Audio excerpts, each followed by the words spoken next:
सुनियो अपने घर पर नोबिता, डोरेमोन और जियान को इनवाइट करता है। सुनियो ने अपने दोस्तों की पसंद के हिसाब से एक लाजवाब खाना तैयार किया है, लेकिन ये खाना खाने की एक शर्त है। सुनियो को अपने दोस्तों से एक मदद चाहिए। असल में सुनियो को एक लड़की से प्यार हो गया है। कल जब सुनियो अपने कजिन्स को खाना खिला रहा था, तभी पास के घर से एक फ्लाइंग डिस्क आई और सुनियो के सिर पर लगी। गुस्से में सुनियो ने उस डिस्क को वापस उसी घर की तरफ फेंक दिया। तभी उसे एक लड़की की आवाज सुनाई दी। जिज्ञासा में सुनियो एक पेड़ पर चढ़कर देखता है और पता चलता है कि एक विदेशी लड़की अपने पेट डॉग के साथ खेल रही है। पहली ही नजर में सुनियो उसे दिल दे बैठता है। उसका नाम है सुजी। सुजी के पापा के जॉब की वजह से उनका परिवार इंग्लैंड से जापान शिफ्ट हुआ है। सुनियो अपने दोस्तों को दूर से सुजी को दिखाता है। सुजी को देखकर सुनियो के दोस्त भी दंग रह जाते हैं। पहले तो कोई भी सुनियो की इस बात में मदद नहीं करना चाहता, लेकिन सुनियो उन्हें खाने का इतना लालच देता है कि उसके दोस्त मदद के लिए मान जाते हैं। अब सुनियो कहता है कि वह सुजी के बारे में और जानना चाहता है ताकि वह उसे आसानी से इम्प्रेस कर सके। इसके लिए डोरेमोन एक गैजेट निकालता है जिसका नाम है क्वेश्चन कंप्यूटर।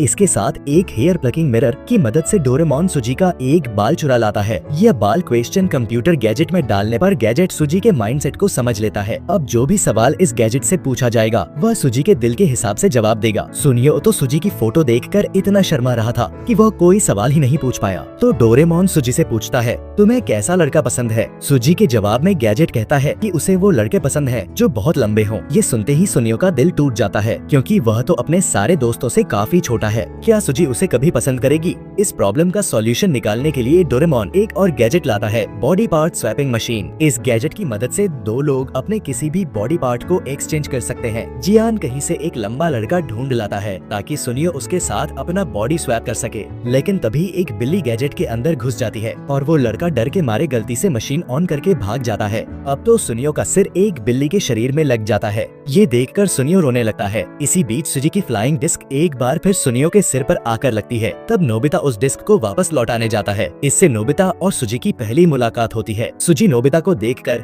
उसकी तारीफ करती है। ये सब देखकर सुनियो और भी ज्यादा रोने लगता है। तब जियान उस भागी हुई बिल्ली को वापस लाता है और डोरेमोन सुनियो को नॉर्मल कर देता है। अब वो लोग सुनियो को सीधा सुजी से मिलवाने ले जाते हैं। जियान कहता है कि लड़कियों को चार्मिंग लड़के बहुत पसंद होते हैं, लेकिन सुनियो तो बहुत नर्वस था। तो डोरेमोन एक और गैजेट निकालता है, एक्सप्रेशन कंट्रोलर। इस गैजेट में हंसी, रोना, गुस्सा जैसे कई एक्सप्रेशंस होते हैं। इसके साथ सुनियो एक स्मार्ट और चार्मिंग एक्सप्रेशन के साथ सुजी से बात करने जाता है। सुनियो का ये कॉन्फिडेंस देखकर नोबिता और जियान गैजेट के लिए खींचतान शुरू कर देते हैं, जिससे गैजेट का एंटीना टूट जाता है। इससे सुनियो अजीब अजीब हरकतें करने लगता है। ये देखकर सुजी डर के मारे चिल्लाने लगती है। हालात को संभालने के लिए डोरेमोन जल्दी से कोई गैजेट ढूंढने लगता है। तभी एक स्टुपिडिटी टाइम बॉम्ब नाम का गैजेट नोबिता के हाथों में चला जाता है और गलती से ऑन हो जाता है। सब डर के मारे भाग जाते हैं, लेकिन बॉम्ब नोबिता के हाथों में ही फट जाता है। इससे नोबिता ऐसी हरकतें करने लगता है कि सब हंस हंस के लोटपोट हो जाते हैं। सुजी भी ये देखकर इतना हंसती है कि वह नोबिता को बहुत पसंद करने लगती है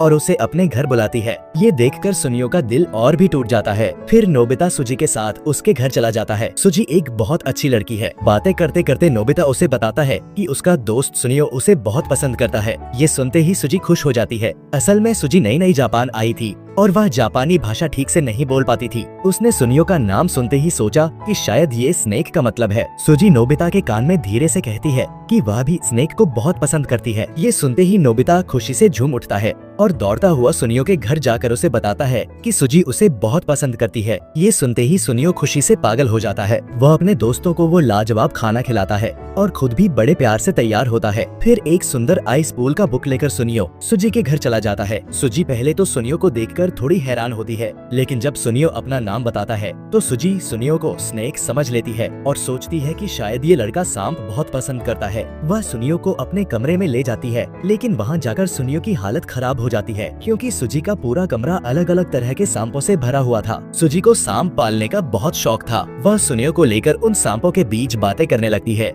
और सुनियो अनजाने में इस मुसीबत में फंस जाता है। लेकिन सुनियो के दोस्तों को तो इस सब से कोई मतलब नहीं था। वे तो बस अपना खाना खाने में बिजी थे।